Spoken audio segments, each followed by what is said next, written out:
Hello dears, हम study कर रहे हैं फिज़िक्स और आज का हमारा एमसीक्यू है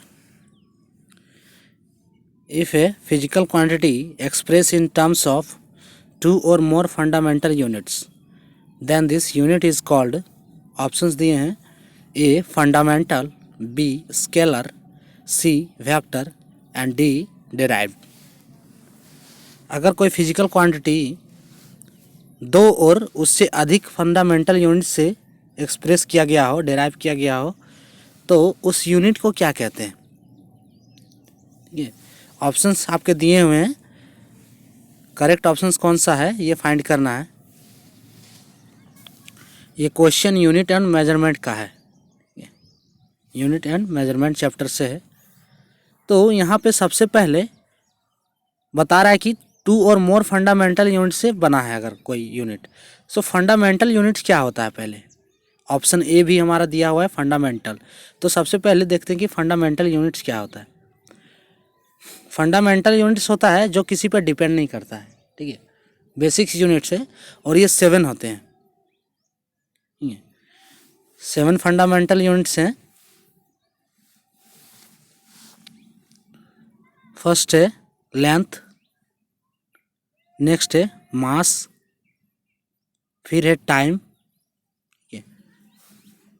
टेम्परेचर, नेक्स्ट है इलेक्ट्रिक करंट,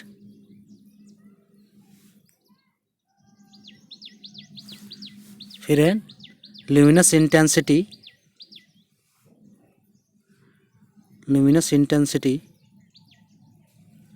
और एक है अमाउंट ऑफ सब्सटेंस।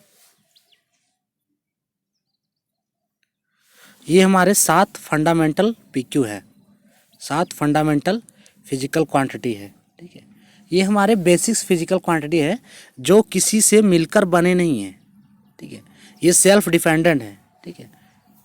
ये हमारे बेसिक्स पीक्यू है। ये हमारे 7 फंडामेंटल पीक्यू हैं। तो ये किसी से मिलकर नहीं बने हैं, ये बेसिक्स हैं, बेसिक्स यूनिट्स हैं। सो ऑप्शन ए हमारा क्या हो जाएगा, गलत हो जाएगा।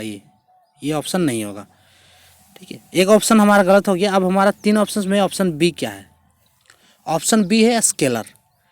तो स्केलर क्वांटिटी क्या होता है, जिसका सिर्फ मैग्नीट्यूड होता है, ठीक है, और उसका कोई डायरेक्शन नहीं होता है, ना ही वह किसी लॉ को फॉलो करता है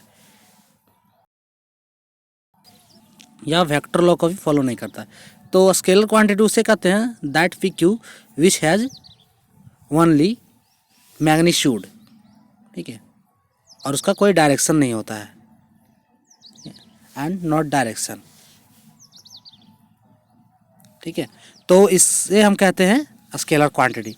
तो क्वेश्चन में तो ये नहीं पूछा है, क्वेश्चन में पूछा है टू और मोर देन फंडामेंटल यूनिट से बनाओ। तो स्केलर ये भी हो सकता है, टू और मोर से भी बनाओ, फिर ओनली 1 यूनिट से बनाओ, जैसे टाइम, यहाँ पे मास, ठीक है। ये सब क्या है, स्केलर क्वांटिटी है। फिर उसी तरह ऑप्शन सी हम देखते हैं। ऑप्शन सी क्या है, वेक्टर। तो वेक्टर क्या होता है, वेक्टर होता है कि जिसका कोई मैग्नीट्यूड तो होता ही है और उसका डायरेक्शन भी होता है, ठीक है। इसका डायरेक्शन होता है और या वेक्टर लॉ को, ठीक है, या वेक्टर लॉ ऑफ एडिशन को फॉलो करता है। तो इसे हम कहते हैं वेक्टर क्वांटिटी, ठीक है। सो ये हमारा वेक्टर क्वांटिटी हो गया, तो वेक्टर यूनिट ये। ऑप्शन डी क्या है, डिराइव्ड यूनिट। तो डिराइव्ड यूनिट उसे कहते हैं, उस यूनिट को कहते हैं या फिर उस क्वांटिटी को कहते हैं, फिजिकल क्वांटिटी, कि वह क्वांटिटी 2 या 2 से अधिक फंडामेंटल क्वांटिटी से मिलकर बना हो। 2 या 2 से अधिक फंडामेंटल यूनिट्स और क्वांटिटी से मिलकर बना हो, वही हमारा होता है डिराइव्ड फिजिकल क्वांटिटी, ठीक है। That P Q made up of 2 और मोर देन 2 फंडामेंटल यूनिट्स, ठीक है। तो इसे हम कहते हैं डिराइव्ड पी क्यू।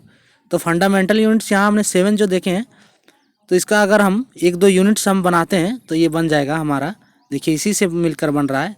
लेते हैं हम मास, लेंथ एंड टाइम को लेते हैं, ठीक है। तो मीटर पर सेकंड, ये जो वेलोसिटी का यूनिट है, ठीक है, वेलोसिटी कह सकते हैं और स्पीड कह सकते हैं। तो ये क्या है, 2 फंडामेंटल यूनिट से मिलकर बना है, ठीक है, और इसे हम कहेंगे डेराइव्ड यूनिट्स और डेराइव्ड फिजिकल क्वांटिटी, ठीक है। नेक्स्ट हम अगर लेते हैं, जैसे लेते हैं हम मास को भी इंक्लूड करते हैं। अब 2 से अधिक फंडामेंटल यूनिट से बनाते हैं, तो ये अगर हम बनाते हैं केजी मीटर पर सेकंड स्क्वायर, ये किसका यूनिट होता है? फोर्स का यूनिट होता है। सो ये किससे बना है? ये यूनिट फोर्स का है। तो ये बना है मोर देन 2 फंडामेंटल यूनिट्स, यानी कि 3 यहाँ पे फंडामेंटल यूनिट्स का यूज हुआ है, केजी का हुआ है, मीटर का हुआ है, फिर सेकंड का हुआ है। तो ये बना है मोर देन 2 फंडामेंटल यूनिट से। सो इसे हम कहेंगे डेराइव्ड फिजिकल क्वांटिटी। तो क्वेश्चन में यही पूछा है, if a physical quantity express in terms of 2 और मोर देन फंडामेंटल यूनिट्स, और यही डिफिनेशन जो है डेराइव्ड यूनिट का यही है, मेड अप ऑफ 2 और मोर देन 2 फंडामेंटल यूनिट्स। तो इसका आंसर क्या हो जाएगा? ऑप्शन डी, डेराइव्ड यूनिट्स वो होगा, ठीक है। ऑप्शन ए बी सी हमारा गलत होगा। तो क्वेश्चन के अनुसार इसका आंसर होगा option D, if a physical quantity express in terms of 2 और more than fundamental units then this unit is called, answer option D, derived units, ठीक है, और ऑप्शन डी डेराइव। तो ये था आज का क्वेश्चन। Thank for watching.